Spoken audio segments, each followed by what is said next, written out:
오늘도 여전히 우리 비블리아의 보배이신 조혜은 자매님과 싱크탱크이신 김영성 목사님 함께 해주셨습니다. 너무 반갑습니다. 안녕하세요. 네, 추임새 맡고 있는 김영성 목사입니다. 오늘 너무 반갑고 경사스러운 날입니다. 오, 네. 처음으로 질문이 들어왔습니다. 아이고, 감사합니다. 감사합니다. 자, 그런데 이 질문이 첫 질문인데 너무 어려운 질문이 들어왔습니다. 네. 성서학적인 질문은 아니고 오히려 이제 신앙적인 질문에 가까운 질문인데 경기도 광주에 사시는 모모모님께서 질문해 주셨습니다. 내용은 이겁니다. 저는 개인적으로 목사님께서 진행하시는 팟빵을 관심 있게 잘 듣고 있는데 여쭤볼 게 있어서 고민하다가 그것도 몰랐냐 하실까봐 유유 드디어 여쭙니다. 노아 홍수와 관련해서 하늘의 창이 정말 하늘에 물로 된 막이 아니었나요? 온실 효과를 내고 유해한 것을 막아줘서 수명이 길었다고 창조학회 분들께 배웠는데 목사님께서 진행하시는 강의에서 속을 뻔했잖아 라는 대화가 나와서 제가 잘못 알고 있었나 하는 생각을 하게 됐습니다. 정말 궁금합니다. 아, 그렇죠. 김영성 목사님이 뿌린 씨니까 김영성 목사님이 해결하세요. 그러니까 이제 그 창조과학회에서 말씀하시는 거예요. 실은 이제 다른 과학계에서는 그렇게 얘기하지 않고 있기 때문에 물론 이제 그거 둘 다 이제 상상이고 가설이라고 생각은 합니다. 예, 그렇지만 일단 어렵다. 나 다시 할랜다 이거. 미안해. 나 이거 큰일이다. 야, 이거 어떡하냐? 아니 근데 정말 이거 어려울 수밖에 없는 게 저 개인적으로 창조과학 받아들이지 않는 건 분명해요. 저는. 예. 맞습니다. 저도 창조과학과 결을 같이 하고 있지 않습니다. 아, 물론 이제 이렇게 말을 좀 드리면 이게 충격 받으실 수도 있을 것 같아요. 아, 그래요. 맞아요. 창조과학이라는 것이 이제 보이지 않게는 아니고 대놓고 우리 그 기독교 사회에 창조과학의 영향을 받고 계시고 또 창조과학에 대해서 또 강조하시고 또 중요하게 생각하는 목사님들이 계세요. 저희 그 교회 담임 목사님 같은 경우에도 창조과학에 관한 이야기 이렇게 그거 하시는 분 불러다가 세미나라 그래야 되나 뭐 부흥회라 해야 되나 부흥회라고 하기엔 좀 그렇고 하여간에 그런 거 하신 적도 있고 또 저와 개인적으로 친분 관계에 있으신 목사님들 중에 이 창조과학 아주 중요하게 생각해서 본인 교회 교인들을 창조과학 세미나에 보내시는 분들도 많이 있어요. 그런데 그렇게 하다 보면 진짜 훨씬 더 위험해집니다. 왜냐하면 창조과학이라고 하는 게 이 결론을 미리 다 정해놓고 거기에 맞는 근거들을 제시하는 방식이거든요. 그렇게 하면 이게 문제가 생기고. 그렇죠. 이제 그게 과학이라고 말할 수가 없는 거죠. 그렇죠. 그 성서 고고학도 늘 예전에 비판을 받았던 것 중에 하나가 성경에 나와 있는 것이 무조건 참이다라는 가정 아래 거기서 발굴되어지는 발굴물들을 거기에 맞춰서 해석을 하려고 하다 보니까 맞습니다. 이게 억지가 생기고 연대에도 문제가 생기고 여러 가지 문제들이 생기는 거예요. 그래서 오늘날의 성서 고고학은 요즘은 그래도 많이 아카데믹한 영역에서 성서 고고학을 인정해 주지만 과거에는요 성서 고고학을 고고학계의 이단화처럼 그리고 실제로 예전에 말했던 그 고고학적인 유물들이 지금 다시 평가되면 잘못된 것들 많아요. 근데 중요한 거는 그게 반드시 성경과 1.1획도 틀림없이 맞아야 된다라는 것이 아니라 성경 자체가 과거에 하나님께서 하셨던 역사에 대한 우리의 기억이고 그 기억을 통해서 하나님을 찾아가는데 우리가 도움을 얻기 위한 학문의 방법인 거지. 그거 자체가 진리이고 꼭 진실이어야 한다. 증명되어져야 한다. 증거되어져야 한다. 그렇죠. 그럴 필요 없는 거거든요. 그러니까 이런 식으로 성경을 읽으려고 하는 태도가 오히려 훨씬 더 기독교를 위험에 처하게 만듭니다. 성경을 해석하는 데 있어서 성경을 과학적 사실로 읽어내려고 하는 것 때문에 얼마나 많은 추후의 설명과 끼워 맞추기가 필요한지 몰라요. 오히려 그 성경 안에 담겨진 문학적 요소들을 인정하고 그리고 그것이 정말로 우리 인류에게 향하신 하나님의 계시의 메시지가 무언가를 발견하려 할 때 훨씬 더 풍성한 은혜와 하나님 앞에서의 겸손함이 생기지 않을까? 이런 생각 해보는 겁니다. 아니 근데 우리가 이제 김영성 목사님도 방금 하신 표현 중에 뭐냐면 성경이 문학적이다라는 표현, 이 문학적이라는 표현이 딱 나오는 순간 사람들은 반감을 가지는 거예요. 맞습니다. 그런데 모든 게 그래요. 내가 말로 들었지만 그걸 글로 쓰는 순간 이게 문학이 되는 거예요. 그렇죠. 문학이라는 게 별거 아니거든요. 네. 뭐 아이가 어떤 사물을 바라보고 그 사물에 대한 어떤 느낌을 갖다가 쓰는 순간 그게 문학인 거예요. 그렇죠. 그런데 우리가 쓰여진 글자를 문학이라고 표현했다라고 해서 거룩함과는 뭐 배치된 표현이다라고 생각하시면 안 된다라는 그 저는 말하고 싶고요. 아멘입니다. 또 이 신앙과 믿음을 어떤 면에서 어떤 부분에 있어서는 과학적으로 증명할 수 있기도 하겠죠. 그리고 있을 수도 있다고 생각해요. 하지만은 하나님의 놀라운 기적과 역사하심 이거를 갖다가 이 기록된 성경을 과학으로 모두 증명할 수 있다라는 것 말이죠. 과학으로 하나님의 일하심을 설명할 수 있다라는 이야기인데 네. 저는 동의하지 않습니다. 신앙적으로나 과학적으로나 저는 오히려 창조과학이 하나님이 하신 모든 일을 설명해내고 증명해낼 수 있다고 한다면 저 이단이라고 생각해요. 그걸 어떻게 증명해내요?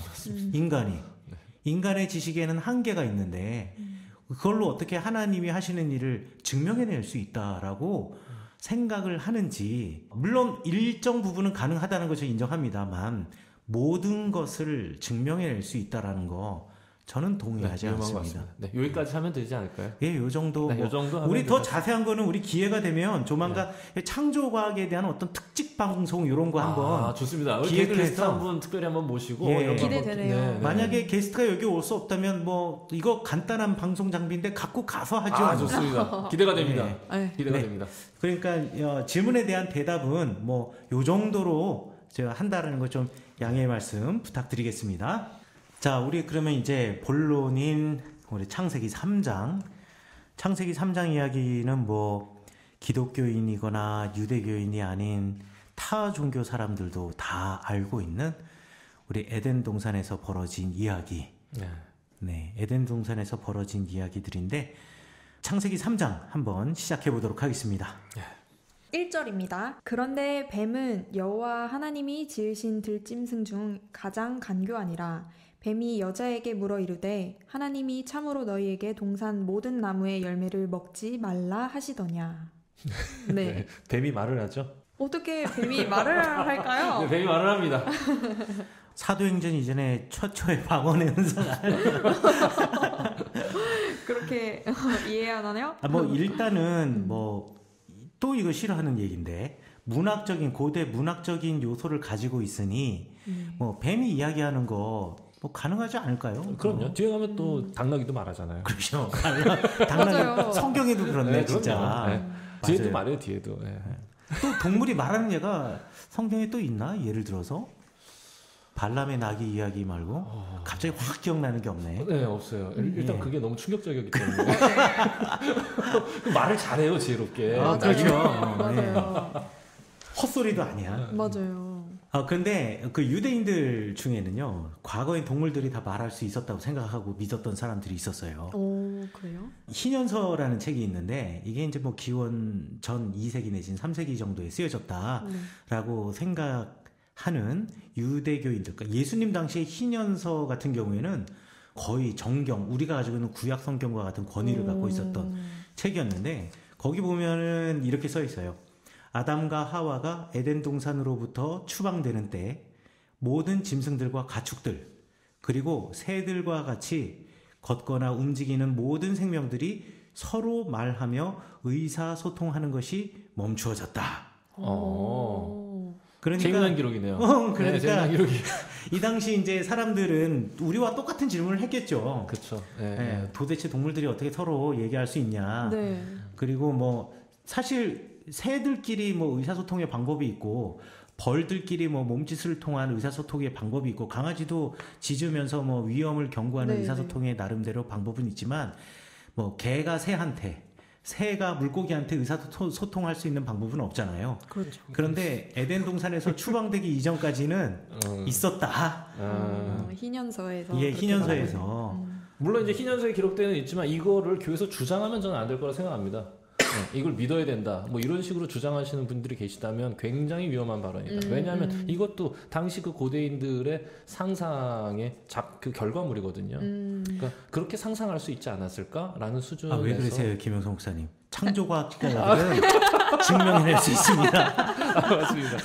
근데 아니 충분히 합리적 상상이라고 생각해요. 네. 왜냐하면 인간만이 대화하고 동물들은 대화할 수 없으니까 그것에 대한 그 고대인들의 합리적 추론 정도로 이해하면 좋을 것 같습니다. 네.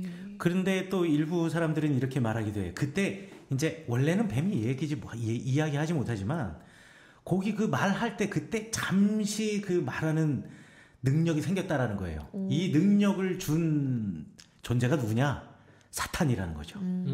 사탄이 뱀에게 들어가서 잠시 뱀의 입을 빌어서 이야기를 한 거라는 거예요. 그게 훨씬 더 저는 문학적 상상력으로 더 좋은 것 같아요. 왜냐하면 뒤에 가서 그 나귀도 말할 때 그럼요. 하나님의 영이 그쵸. 그 나귀를 통해서 말씀하시는 것으로 들을 수 있거든요. 네. 그러니까 사단이 뱀에게 들어갔다. 이 상상력 좋은데요? 그래. 저는 그래서 이건 좀 그렇다라고 생각을 했는데 이것도 아이디어가 좋네라고 생각했는데 제가 더 놀라운 사실은 이런 똑같은 생각을 우리 유대인들만 한 게 아니라 이슬람에서도 했더라고요. 그래요? 예. 네. 그래서 뭐 우리가 가지고 있는 이제 구약 성경에 특별히 5경에 있는 주요 부분의 대표적인 이야기들이 이제 꾸란에도 많이 있잖아요. 네. 그 꾸란에 보면 요 에덴 동산 이야기가 있어요. 단지 이제 거기는 에덴 동산이라고 말하지 않고 천국이라고 이야기하거든요. 그러니까 천국에서 이제 아담과 하와가 살았는데 그때 당시에 이제 뱀은 낙타처럼 다리가 4개였다라는 거예요. 근데 사탄이 그 낙타의 다리, 낙타처럼 4개의 다리를 갖고 있던 뱀을 꼬셔서 뱀에게 들어가서 뱀에게 이렇게 얘기했대요. 내가 너 입으로 들어가도 되겠느냐. 그래서 입으로 들어가서 그 입으로 거짓을 이야기했다라는 거죠. 뭐 그런 이야기들이 꾸란에도 징계로, 그러니까 징벌로서 기어다니게 되는. 그렇죠. 다리를 잃어버리게 되는. 뭐 그런 이야기가 또 꾸란에도 있더라고요. 근데 뭐 그게 꾸란에만 있었던 건 아니고 고대 유대교 문학에도 있어요. 그래서 이렇게 사탄이 들어가서 시켰다라고 성경은 아니지만 유대교에서 이야기하는 사람들이 있죠. 네. 그러면 에덴 동산, 하나님의 동산에 사탄도 함께 있었던 건가요? 사탄이 함께 있었느냐? 그런 건 또 좋은 질문 중에 하나이고, 이건 정말 풀 수 없는 난제일 수도 있는데, 네. 제가 잠깐 여기서 사탄과 천사에 대해서 이야기를 해보자면, 구약 성경에서 특별히 유다 사람들이 바벨론에 의해서 멸망돼서 포로로 끌려가기 이전까지 그 시대에 사탄이라는 말과 천사라는 말은 항상 사람을 가리키는 말이었어요. 우리가 생각하기에 이제 사탄과 천사를 영적인 존재. 네. 천사 하면은 위에 이제 형광등 같은 거 붙어 있고, 네. 하얀 날개 있고, 홀딱 벗고 있고, 또 사탄은 머리에 뿔이 달려 있고, 공룡의 꼬리 같은 거 있고, 삼지창 들고 있는 이런 영적인 존재로 사탄을 표현하고, 아름다운 모습으로 천사를 표현하는 것은 실제로는 바벨론 포로기 이후에 페르시아의 영향을 받아서 생겨난 천사와 사탄에 대한 영적인 개념이고요. 그 이전까지는 사탄과 천사는 사람이었습니다. 네, 그래서 사탄이라는 말이 번역을 하면, 굳이 직역을 하면 대적자라는 뜻이에요. 내가 하나님에 관한 말씀을 전하고 하나님의 일을 하는데, 그런데 내가 하는 일을 방해하거나 내지는 하나님의 일을 맞서는 사람, 이런 사람이 사탄인 거예요. 그래서 성경의 제사장의 신학에서는요, 사탄적인 존재를 인간이라고 생각했어요. 네. 하나님이 아름답게 만든 아름다운 세상을 네. 망가뜨리는 존재가 누구냐는 거예요. 사람. 동물이 망가뜨리지 않잖아요. 그렇죠. 실제로 뭐 뒤에 그렇죠. 가서 뱀이 하는 짓을 인간이 하거든요. 그렇죠. 그 뭐 새가 날아가다 똥 싼다고 이게 하나님의 세상이 망가지는 건 아니에요. 맞아. 동물들이 가다가 뭐 땅을 막 이렇게 멧돼지가 뭐 감자 파먹는다고 땅을 파놓았다고 이게 망가지는 건 아니거든요. 근데 하나님의 세상을 오염시키고 뭐 개발이라는 명목 아래 오히려 더 나쁘게 만들고, 이건 다 사람이에요. 네. 그러니까 사람이 하나님은 창조의 하나님인데 창조의 하나님이 만들어 놓은 아름다운 창조의 세상을 파괴하는 능력을 가진 존재, 네. 사람이거든요. 그래서 구약 성경에서는 사탄을 사람이라고 봐요. 그러면 그 뒤에 왜 그 아브라함하고 이렇게 소돔과 고모라 가고 뭐 새 천사 나타나고. 나 그래서 얘는 뭔가 그거 맞아. 이게 여기서 풀리네. 그렇죠. 여기 지금 네 그래서 그 생각이 갑자기 번뜩 나요. 늘 거기에서 걸리거든요. 이 천사는 뭔가 도대체. 여기 성경에 지금 찾아봤거든요. 18장에 보면 여호와께서 마므레의 상수리 나무들이 있는 곳에서 아브라함에게 나타났다. 네. 그러고 나서는 아브라함이 눈을 들어본즉 사람 셋이 맞은편에 서 있었다. 그게 하나님의 천사고 하나님인 거예요. 그게 뭐냐면 천사라는 말이 히브리어로 말라크인데 말라크라는 뜻은 뭐냐면 메신저라는 뜻이에요. 그러니까 메신저, 하나님의 말씀을 갖고 온 메신저인 사람이 곧 천사이고 그 천사는 하나님의 메시지를 갖고 있기 때문에 하나님과 같이 대우받아야 되는 거고 하나님과 동격으로 아브라함이 환대하고 대접을 하는 거예요. 아니 그러면 그걸 그냥 메신저, 대적자 이렇게 번역하면 되지. 그걸 왜 굳이 이걸 천사하고 사탄으로 번역을 해가지고 이렇게 힘들게 만듭니까? 제가 번역하지 않았습니다. 그러게요. 차라리 그게 훨씬 더 그 의미 전달에 있어서 혼돈이 안 가고 불필요한 상상을 막아주는 것 같은데. 그러게 말입니다. 저 같은 경우에는 그 번역의 잘못도 물론 뭐 지적할 수 있겠지만 우리가 그렇게 이제 생각을 해왔잖아요. 영적인 존재 그리고 실제로 영적인 존재적 뭐라 그래야 되지? 사탄이라고 할 때 우리가 그 영을 생각하게 되잖아요. 맞아요. 그런 것에 맞는 부분도 있지 않나요? 그러니까 영적인 존재인 게 사탄이 전혀 아닌 건가요? 사탄이 영적인 존재가 아니지 않느냐? 아니 사탄이 영적인 존재이지 않느냐? 네네. 어떤 면에서는 네. 신약에서는 그런 부분이 많은 것 같아요. 왜냐하면은 그 사단이 악한 마음을 가룟 유다에게 심어줬다. 네, 이제 이런 표현들이 있기 때문에 실제로 이제 그때는 그런 이 영적 존재로서의 개념이 살아나요. 근데 이제 그러니까. 구약에서는 구약에서는 적어도 구약을 기록한 사람의 입장에서는 영적인 존재로서의 사탄은 없다라는 거죠. 그렇게 이해하니까 이해가 되네요. 그렇죠. 그리고 성경을 기록하는 사람들도 결국 자기 문화의 영향을 받아서 그 문화 안에서 이해하는 사람들에게 하나님을 증명하는 거잖아요. 그렇죠. 그러니까 뭐 아까 가룟 유다 이야기도 나왔지만 그 시대는 벌써 이미 2차 성전 시대 때, 그러니까 페르시아를 지나고 예수님 당시에는 어떤 영적인 부분에 있어서의 사탄과 천사의 개념을 사람들이 보편적으로 가지고 있었기 때문에 그것을 설명하는데 영적인 존재로서 사탄과 천사를 말할 수 있겠으나 그러나 적어도 구약 성경에서는 그 단어가 영적인 존재로서 사용되지는 않는다. 여기서 말하는 구약 성경은 포로기 이전에 쓰여진 아주 오래된 구약 성경의 문서에서는 영적인 존재로 사탄이나 천사를 말하지 않는다라고 우리가 생각을 하면 좋아요. 하지만은 사탄과 천사에 대해서 이야기를 하면서 좀 경계해야 될 것이 있다고 한다면 우리가 무언가 잘못하면 이걸 전부 다 사탄의 편으로 몰아버리는 경우가 있어요. 그렇죠. 실제로는 내가 내 욕심으로 잘못하고 있는 건데 이게 사탄이 장난을 친 거다라고 한다기 뭐 하는 사람들도 있고 왜 저기 뭐야 그 김기동 같은 사람 보세요. 뭐 있으면 다 사탄이래잖아요. 다 마귀래잖아요. 그렇죠. 이게 뭐 어떤 현상을 설명하기에는 가장 쉬운 방법이긴 해요. 하지만 사탄과 천사라는 개념으로 모든 것을 대입시키게 될 때 우리의 책임감은 사라지게 돼 버리는 그런 문제가 있습니다. 그건 분명한 것 같아요. 또 재밌는 거는 이 사탄이나 천사들에게 옛날부터 이제 이름 지어주는 게 또 유행하던 시대가 있었어요.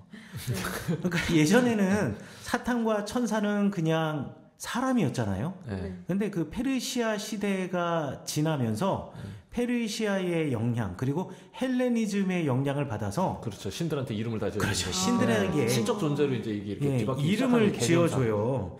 신현서와 비슷한 시기에 쓰여졌다라고 생각되는 에녹서를 보면은 사탄이라고 표현했지만 사탄이 아니라 원래는 하나님의 천사였다 그래요. 그렇죠. 원래는 하나님 거기서 나오는 거군요. 예, 네. 원래는 하나님의 천사였는데 넘버 3야. 세 번째 천사. 아하. 넘버 2는 어디 갔어? 넘버 가브리엘하고 미가엘. 네. 그렇구나. 넘버 1, 2야 걔네가? 잠깐, 맞아요. 넘버 1, 2예요. 네. 넘버 1가 이제 가브리엘, 미가엘. 그래서 다니엘서에도 나오잖아요. 가브리엘하고 미가엘. 그렇구나. 넘버 1, 2. 그리고 넘버 3가 원래 가드레엘이었어요. 가드레엘이었는데 이 가드레엘이 이 사람에게 치명적인 어떤 그 죽음을 가져온 그 사탄이었다라고 우리 그 에녹서에는 기록이 되어 있어요. 그럼 그 넘버 3가 배신한 거구만. 그렇죠. 넘버 3가 배신. 이게 진짜 좋은 얘기인데 나중에 얘기해 줄까 하다가 미리 한번 그러면 배신한 이야기를. 열등감에 병 들어가지고 그냥 복수의 화신이 된 거지. 그렇죠. 열등감 이거 아주 중요한 거예요. 뭐 자꾸 이렇게 말꼬리 붙잡는 식인 것 같아. 재밌어요. 이야기해주세요. 잠깐 열등감 가기 전에 이거 하나. 네. 그래서 다양한 이 천사들이 있고 또 페르시아 시대 때에는 하늘에 엄청나게 많은 천사들이 있었다라고 생각을 해요. 이게 왜냐하면 이스라엘 사람들은 유일신 신앙을 가지고 있어요. 그런데 사실 1차 성전 시대라고 말하는 포로기 이전까지는요, 사람들이 유일신 신앙을 갖고 있지 않았어요. 저마다, 민족마다 자기 신들이 다 따로 있다고 생각을 했단 말이에요. 모압에는 모압의 신, 저쪽 암몬에는 암몬의 신, 이런 신들이 다 따로 있다고 생각을 했어요. 심지어는 이스라엘 사람들도 그렇게 생각을 했어요. 그리고 우리 이스라엘은 오직 여호와 하나님만을 섬기겠습니다 라고 고백한 사람들이 유대인들, 이스라엘 사람들이거든요. 유대인이란 표현은 좀 시대착오적인 이야기고 하여간에 이스라엘 사람들이거든요.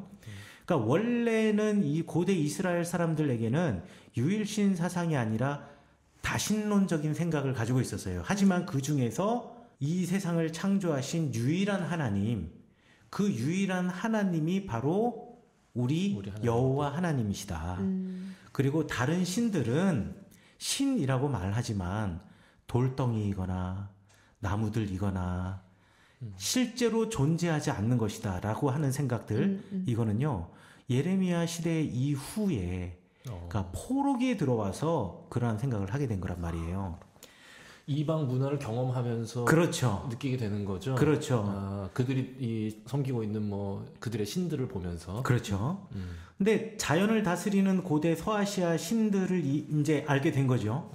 그리고 그들이 실제적으로 이스라엘 사람들에게 영향을 주었고 또 거기에 대하여서 아니다, 우리 하나님만이 유일한 하나님이다 라고 말하면서 유일신 신앙이 이제 생겨난 거예요. 그런데 이미 사람들의 문화 속에는 다신론적인 마음들, 이런 문화들이 주변에 너무 흔하기 때문에 이게 유일한 하나님 한 분밖에 없고 다른 신들은 다 돌덩이야 라고 한 번에 배척해내기가 쉽지 않은 거예요. 그렇죠. 우리나라 기독교 처음 들어왔을 때 장독대에서 치성 드리고 우물가에 가서 치성 드리고 이런 분들이 갑자기 교회 다녔다고 다 엎어버리진 않잖아요. 여전히 그런 토속적인 신앙을 갖고 있으면서도 기독교 신앙을 갖게 되고 그게 점차 이제 신앙의 연륜이 쌓아가면서 점차적으로 그걸 배척하게 되는 거잖아요. 네. 초기에도 그랬단 말이에요. 다양한 신들이 여전히 그 사람들의 삶 속에 들어오게 되었단 말이죠. 그리고 그런데 포로기 상황에 딱 들어오면서 예레미야 이런 시대 때에는 유일신 사상이 막 생겨났단 말이에요. 그런데 이제 포로기에 들어오면서 사람들이 바벨론으로 끌려가고 또 바벨론 땅 이곳저곳으로 흩어지고 이렇게 되면서 다시 다신론적인 신앙이 이스라엘 공동체 안에서 생겨나기 시작하는 거예요. 영향을 받는 거죠. 그렇지, 영향을 받는 거죠. 그러니까 실제로 유일신 신앙이 아주 잠깐 있었던 거예요. 예레미야 시대 때를 전후로 해서 잠깐 있었던 거고 이스라엘 안에는 여전히 다양한 영들이 있다라는 마음이 있는 거예요.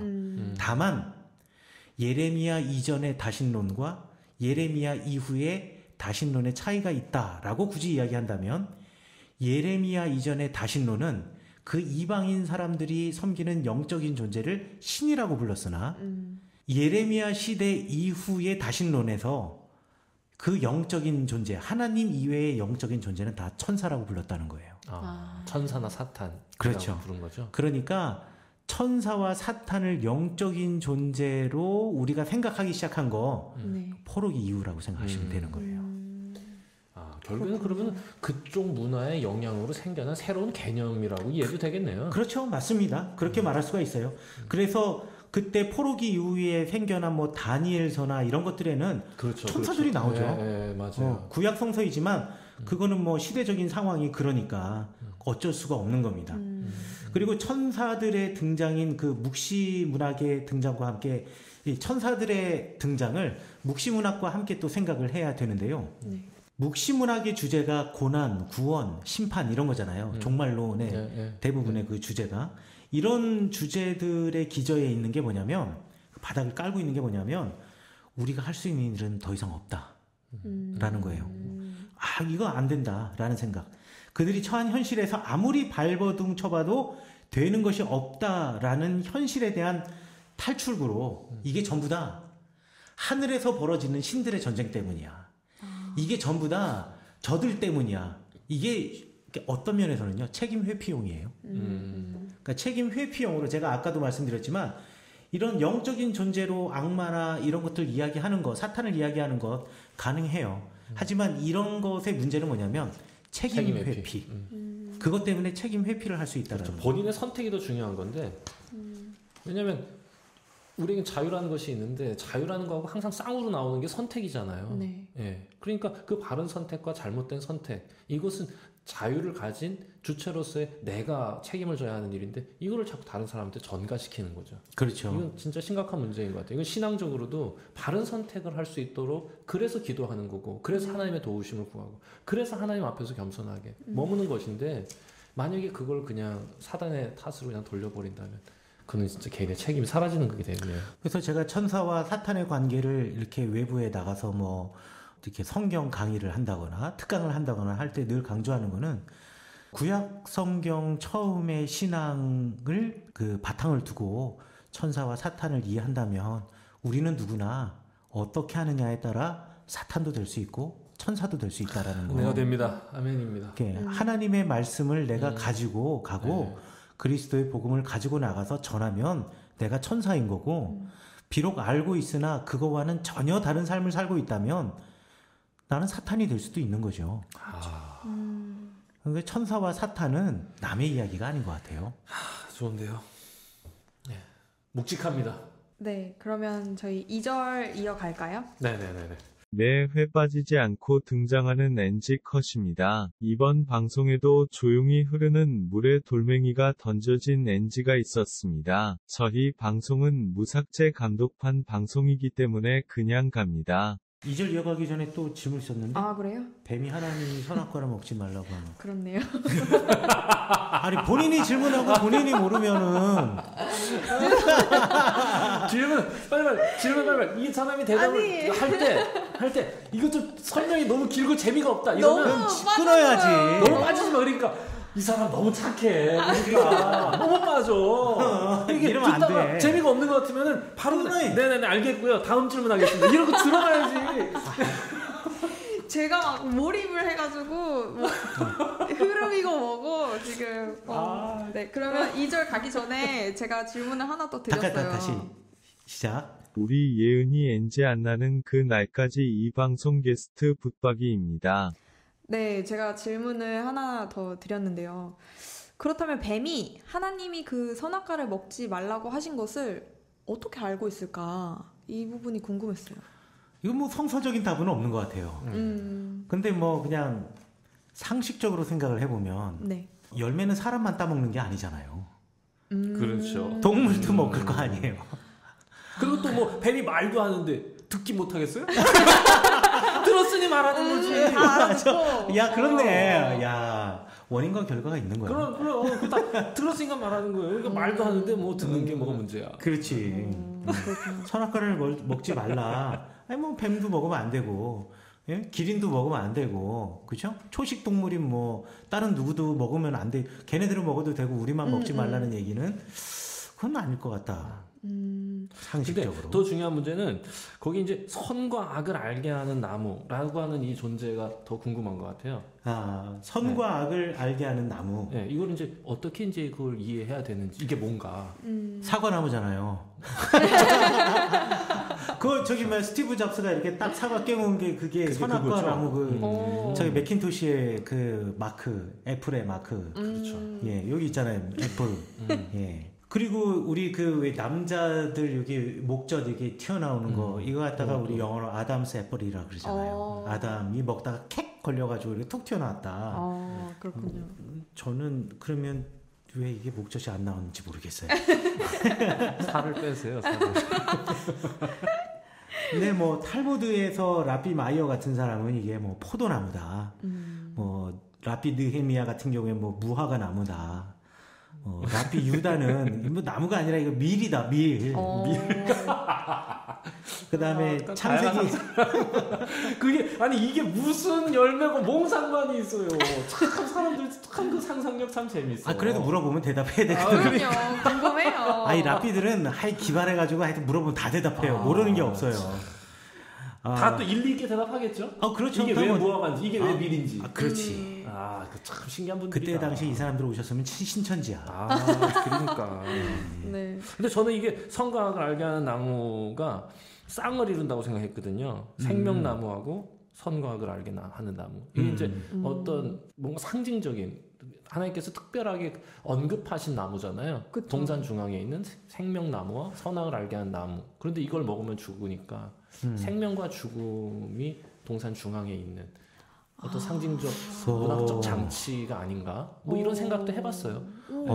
그러니까 생명과 죽음에 대해서는 인간이 관리할 수 없다. 주관할 수 그렇죠. 없다. 거기에는 경계를 정하신 거죠. 어차피 에덴이라고 하는 게 경계가 쳐진 울타리 안에 동산이라고 하면 하나님이 정하신 선이라고 생각해요. 그런 면에 있어서 저는 인간과 하나님의 경계선이 되는 나무라는 것에 대해서는 정말 제가 동의를 해요. 왜냐하면 저는 이 선악과 나무가 내가 하나님의 입장에서 너희들은 나와 다르다라는 것을 보여주는 어떤 상징적인 나무가 아니었던가라는 생각이 들어요. 네. 우리 그 창세기 1장 할 때도 이야기했지만 인간은 하나님의 형상을 갖고 태어났잖아요. 네.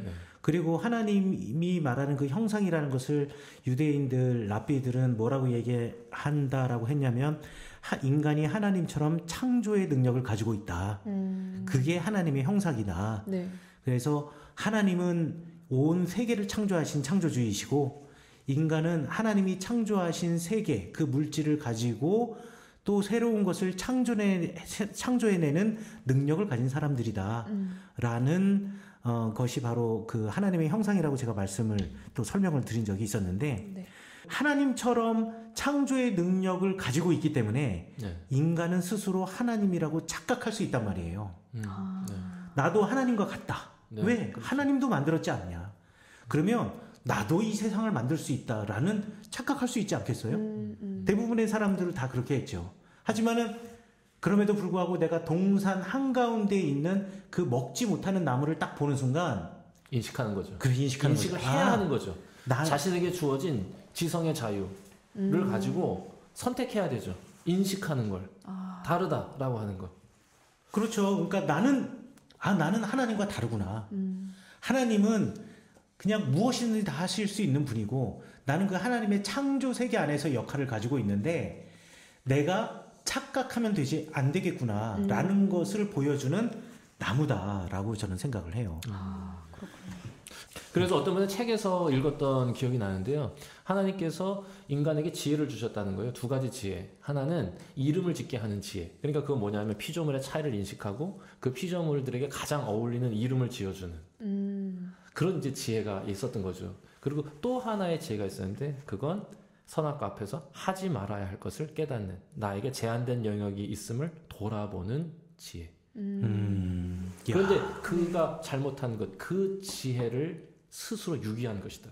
그리고 넘지 말아야 할 아까 말씀하신 그 경계를 선을 넘는 것. 그것이 이 선악과 이 사건에서 들어야 할 메시지가 아니냐. 굉장히 좀 감동적으로 읽었던 것 같아요. 그렇죠. 나무 자체가 무슨 나무이냐를 뭐 이게 정말 사과나무냐 아니냐 뭐 그거는 뭐 그림을 그리는 사람이라면 화가의 상상력으로 뭘 그릴 수가 있을 네, 것이고 네, 그렇죠. 문학 작품을 쓰는 사람의 입장에서는 자기 글에서 뭐라고 말할 수는 있겠지만 적어도 하나님이 이 선악을 알게 하는 나무를 중간에 세워 놓으신 이 사건, 네. 이 사건이 우리에게 주고자 하는 메시지는 그 나무가 어떤 나무이냐의 문제가 아니라 그 나무를 지켜보는 아담과 하와 네. 그리고 우리가 그 나무를 통해서 배울 수 있는 것이 무엇이냐, 알게 되는 것이 무엇이냐, 네. 네. 이게 정말 중요하다고 생각해요.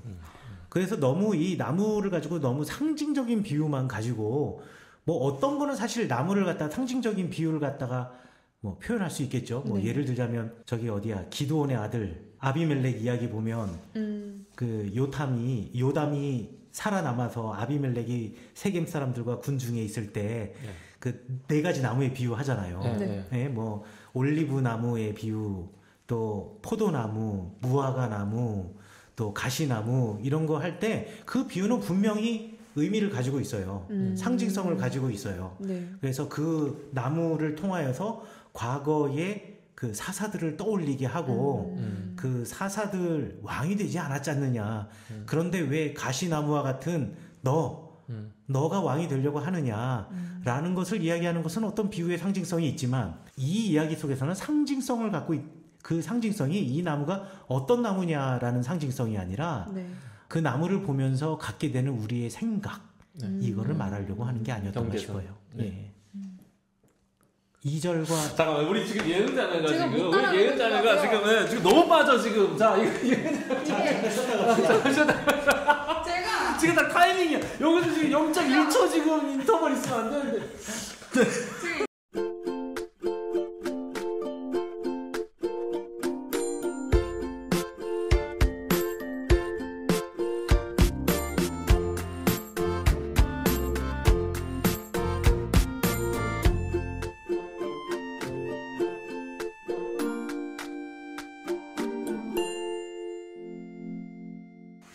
근데 잠깐만요. 그러면 2절 얘기가 먼저 나왔는데 그러면 읽고 또 이어갈까요? 네네네. 좋습니다. 좋습니다. 2절, 3절 읽어보겠습니다. 여자가 뱀에게 말하되 동산 나무의 열매를 우리가 먹을 수 있으나 동산 중앙에 있는 나무의 열매는 하나님의 말씀에 너희는 먹지도 말고 만지지도 말라 너희가 죽을까 하노라 하셨느니라. 이렇게 되어 있죠. 네. 맞아요. 근데 여기서 제가 재밌는 유대인들의 그 미드라시를 하나 소개해 주자면 네. 동산 중앙에 있는 나무의 열매는 지금 하와가 하는 얘기예요.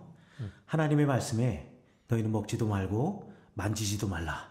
너희가 죽을까 하노라 하셨습니다. 라고 지금 하와가 뱀에게 이야기한 거잖아요. 네. 예, 예. 그렇죠. 뭔가 좀 이상하지 않아요? 만지지도 마라. 그렇지. 먹지 말라 하셨는데. 네. 그렇지. 예. 저기 2장 17절에 보면 선악을 알게 하는 나무 열매는 먹지 말라. 네가 먹는 날에는 반드시 죽으리라. 라고 했지 만지지 말라는 얘기는 안 했거든. 이 랍비들이 뱀이 어떻게 하와를 꼬셨는가를 설명하면서 요 구절을 갖다 이야기를 해요. 그래요? 이 하와가 대답을 할 때 너희는 먹지도 말고 만지지도 말라 하셨다. 라는 말을 하자마자 뱀이 그래 너 걸렸어. 딱 걸렸어. 라고 생각을 한 거예요. 왜죠? 그래서 뱀이 스르르 걸어가가지고 동산 중앙에 있는 선과 악을 알게 하는 나무의 열매를 싹 만지면서 야, 이거 봐 내가 만지고 있는데 안 죽잖아. 이거 재밌다. 예, 먹어도 안 죽어. 이거 재밌다. 먹어도 안 죽어. 이거 연극을 한번 만들어도 재밌을 것 같아. 예. 사실 하나님께서는 먹지 말라 그랬어요. 네. 그리고 뱀이 질문한 것도 봐도요. 야 저기 3장에 보면은 3장 1절에 보면 뱀이 여자에게 물어 이르되 하나님이 참으로 너희에게 동산 모든 나무의 열매를 먹지 말라 하시더냐? 라고 물어봐요. 뱀도 거짓말 안 했어요. 네. 거짓말은 누가 했어? 거짓말이 아니지. 이게 뭐라 그래야 돼 이거를? 부연 덧붙이기? 뭐 그래요. 뻥? 너무 저렴한가? 네, 맞아요. 이런 거. 이거 네. 뭐 적당한 단어가 생각이 안 나네. 네. 그 어쨌든. 여자가 빌미를 준 거예요. 여자가 줬다 그러면 안 돼. 이러면 이브가- 하와가 준 거예요. 네, 하와가. 이건 성차별적인 언어예요. 여자가 줬다라는 게. 하와가 준 거예요. 그리고 뱀은 옳았구나 하고서는 꼬투리를 잡은 거죠. 그래가지고 그 열매를 싹 만지면서 야, 먹어도 안 죽어. 먹어도 안 죽어. 하니 이 하와가 정말 안 죽네 하고 덜썩 물었다. 라고 이야기를 하는 거예요. 예. 아주 간교하네요.